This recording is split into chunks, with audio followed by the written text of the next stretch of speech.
जमी, सबसे पहले आपको बधाई इतनी बड़ी पारी खेलने के लिए।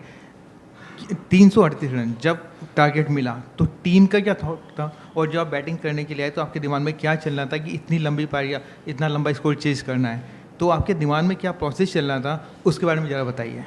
या आई थिंक जब ये स्कोर आया, द टीम का thought was that against New Zealand in 49 overs we had scored 3-4-1. Against Australia and Vizag, where we had scored 333. So we knew that we've done it against this team, and I felt with the way Australia started, we were 20, they were 30 runs short with the way they were going, with the start they got. So I knew they were 30 runs short, and DY Patil is such a pitch, any score is chaseable. So I just knew that and मेरा thought process क्या था कि I just had to be there क्योंकि runs आते हैं, but I need to be there to get those runs. Jemima, it was a world record chase in the league stage that Australia did against India, and today it was. You think it was a fitting reply to Australia that you had a world record chase in women's ODIs? And were you praying, or were you tired that you were in between overs, in between deliveries, you were kneeling down and looking down? Were you praying, or what was it? Yeah, I was praying. I was talking to myself because actually I had lost a lot of energy. I was feeling very tired, and because of the tiredness, I was playing a few shots that, it was a very tricky phase at that time. Ki, should I go right now? Should I take it deep? So I think that was one learning for me also, like to just stay there. Towards the end we always take it deep. But yeah, I was praying. I was talking to God because I feel that I have a personal relationship with Him, and when I cannot carry myself, He always carries me.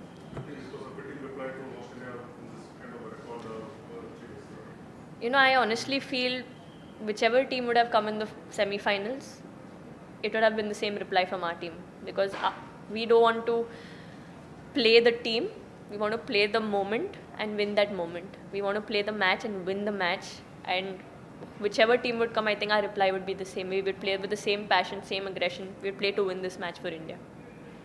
Hi, Jimmy. So first of all, it was very, very tough out there, like the conditions. I think the humidity was really high. And during a chase, we've seen India, lose a lot of wickets towards the end and not keep up with the pressure, like against England we saw.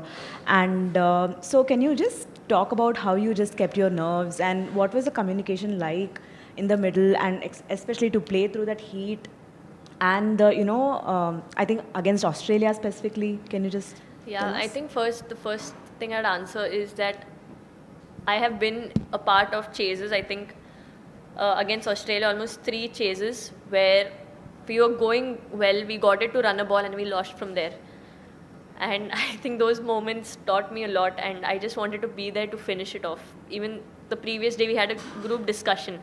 We were just saying what all we could do better in this World Cup, and all I said was that I want to be there till the end and finish the game. Whether we are batting first, I know if I'm there, I can make a partnership and, get those 20-30 runs extra because I run well, pick gaps, unusual gaps. And the second thing was, if we are chasing, then I want to make sure I want to take the team through. And this just feels like a dream, actually. It just felt like everything was such a setup, because the last month wasn't the easiest, but it just felt like a setup for this moment. So yeah. Jimmy, everyone dreams to win big matches for their country. It was a World Cup semi-final against 7 times champion Australia, and your knock was, the defining moment for India. How do you rate this innings? And you were also riding on luck, so how do you feel about, encashing those chances? I mean, how do I rate this innings? Actually, I've not let it sink in. All I would say was I didn't play for my 100. I didn't play to prove a point at number 3. I didn't play for my 50. I just played to make sure India win. At that board, I wanted to see India win at the end.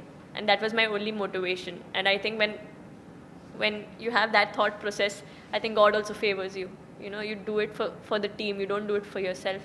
And I think I've always played my cricket that way. And I'm at short for words, actually. Hi, Jemmy.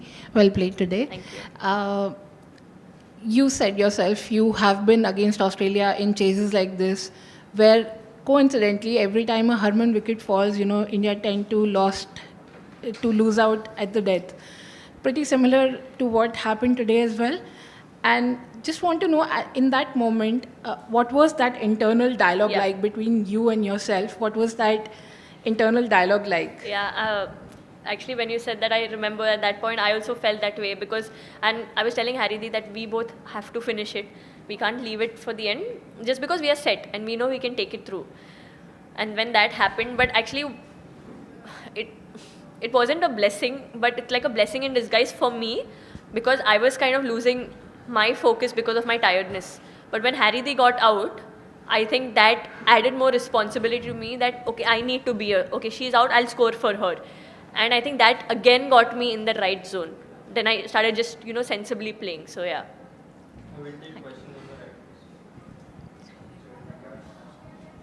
Congrats on the win. Just talk about the last month, as you said, it's not been easy. You've missed out on a game as well. Your first ODI World Cup. Could you just talk about the emotions of it all? Yeah, I'll be very vulnerable here because I know if someone is watching this might be going through the same thing, and that's my whole purpose of saying it because nobody likes to talk about their weakness. I was going through a lot of anxiety at the starting of the tournament, and it was a lot, before few games also, I used to call my mom and cry the entire time, just let it all out. Because when you're going through anxiety, you just feel numb. You don't know what to do. You're trying to be yourself. And also, in this time, my mom, my dad, they supported me a lot. And also, there was Arundhati, who I think almost every day I've cried in front, almost every day I've cried in front of her. Later I was joking, I said, you don't come in front of me, I'll start crying. But she checked on me every single day. And there was Priti who helped me. She also knew what I was going through. Few of the net sessions, she was just standing there. Even yesterday she came, she just stood there just because, didn't say much, but she just knows that her presence is important for me. There's been Radha, who's, always been there, taking care of me. Like I'm so blessed to have friends I can call family, that I didn't have to go through it alone, and it's okay to ask for help.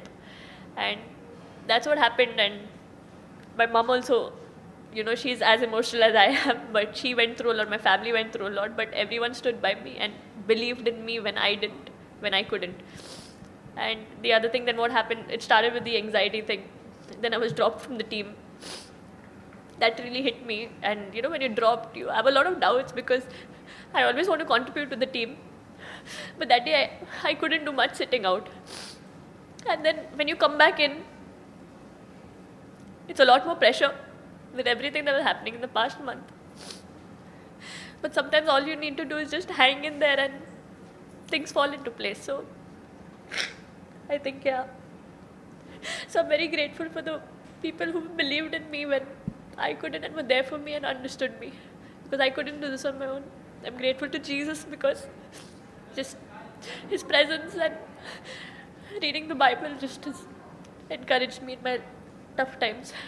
And the Bible says that weeping endures for a night, but joy comes in the morning. And today joy came, but I'm still weeping. We will take just last two questions. Yeah, Jimmy, is this your greatest cricketing moment ever? And how special is this, considering that you missed out on the 22 World Cup? And was that the point where you resolved that you're going to come back with a bang, because we've seen your career go up and up from there? To be honest, when I was dropped, obviously when I came into this World Cup, being dropped the last World Cup, I wanted to come out there and not prove a point, but just do things that my team wins.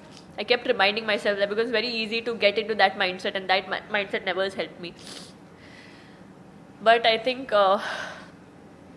today, not just today, but from the last few games, all I thought about was, because I started off, I didn't start off well, things just kept getting worse and worse. First I was dropped off the previous World Cup. Then I'm going in, got out on 0 in the first match. Went in next match, got a great start, couldn't convert it. Again getting out on 0, then getting a 30, then being dropped. So just when I felt, okay, now it's going to happen, things just got worse and worse. So this knock is very special for me because of everything I went through. And just to come out here, do it in front of my family, do it in front of my team, do it for the team, do it in front of my people, Navi Mumbai, for the crowd. I think it would be so far my best knock. I'm saving one more for the finals. Hi, Jimmy. 5 minutes. That's all I want to know from you. Those 5 minutes, the thought that you had when you came to know you will be batting at 3 and the time you walked out. What went through your mind in those 5 minutes? I was kind of prepared for it when I thought that, okay, maybe the score is there. They might send me. So when that notice came, I wasn't like unaware. I was ready for it. So, but I just gave myself, some time. I was taking a shower. I took my ice bath. First I asked. Then they said it's the same order. Then they sent a message again and they said, okay, you are going to go now. So I said, okay, but I was in the shower at that time. I just freshened up. I ate something because I'd not eaten. And I think once I walked in there, I just thought of how would I play for a Mumbai team when I lead Mumbai? How would I do it there? Because I knew I needed to be there, build a partnership with Smriti or Harman or whoever comes in from there. What would I do? And I know how important this match is, and I wanted to be there to finish it off. So all I did was, just kept telling myself, just stand here. Just stand here. Amazing things can happen towards the end. You just give God a chance. Just stand here.